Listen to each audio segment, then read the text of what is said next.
I was raised in a loving Christian household where I grew to know Jesus and I was baptized at 8 years old. Throughout my childhood, I participated in the church choir and all of the camps as a volunteer, and I was living the Christian life to the best of my ability until I hit high school. In my senior year of high school, I got into a really toxic, abusive relationship, and I did a lot of things that younger me would have been really disappointed in. And I kind of strayed away from God during that time. I started to see myself only as worthy as that boyfriend told me I was for about 2.5 years, and I was believing the enemy's lies, such as the fact that I was unworthy, unlovable, and unexciting.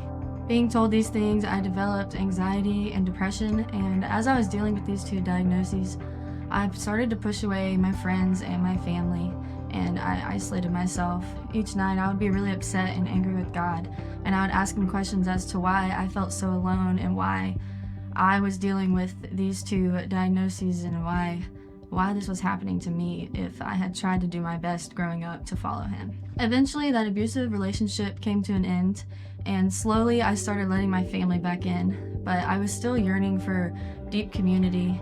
One day, I was randomly texted by a friend from high school that I hadn't spoken to in 3 years, and he invited me to his birthday party. And as I read that text message, I became completely sick and just overwhelmed with the thought of going to a party with a bunch of people that I didn't know, and I didn't know what they would think of me. So I carpooled with 2 friends from high school that knew me really well back then, and they were actually talking on the way about a summer mission they had been to. And they were preaching to me literally about how great our God is, and I was sitting in the back seat being overwhelmed with anger and frustration and sadness, wondering why they were feeling this greatness of God when I could not, because I was still having those feelings of being unworthy, unlovable, unexciting, and just not worth it. But on the way back home, one of my friends, Ethan, invited me to this campus ministry called Crew that he'd been attending since we had gotten into college.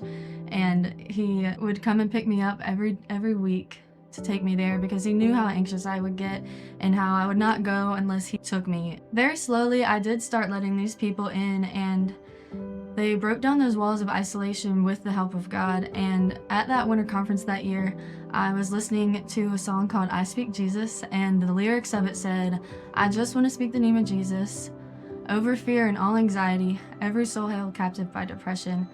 I just want to speak the name of Jesus." For the first time ever, I just felt this overwhelming sense of peace and love, and I felt known by God because in this moment, it was just this overwhelming sense of peace, as if I was not alone. It was like my whole life had just changed, like my eyes were opened and the walls were broken down. And I remember like physically crying to this worship song, which I had never done before.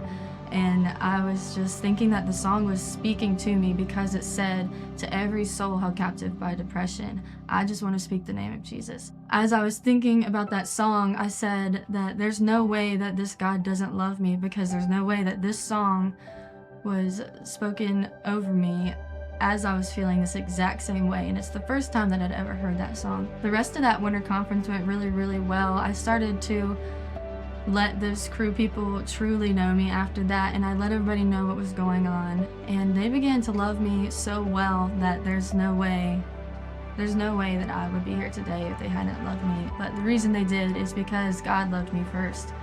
And he sent those people to be my community and to love me and to show me that I am worthy of people's love, but more importantly, that I am loved anyways by God. Although my life has completely changed since that winter conference 2.5 years ago, life still doesn't come without trials and tribulations, even if you're living as a Christian. In James 1, it says, "Count it all joy, my brothers, when you meet trials of various kinds, for you know the testing of your faith produces steadfastness, and that steadfastness have its full effect, that you may be perfect and complete, lacking in nothing."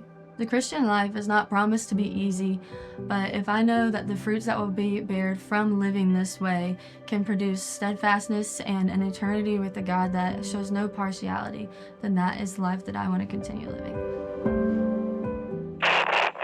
Gotta give us something funny. I don't really have anything funny to say. Can I leave now? Sorry about that.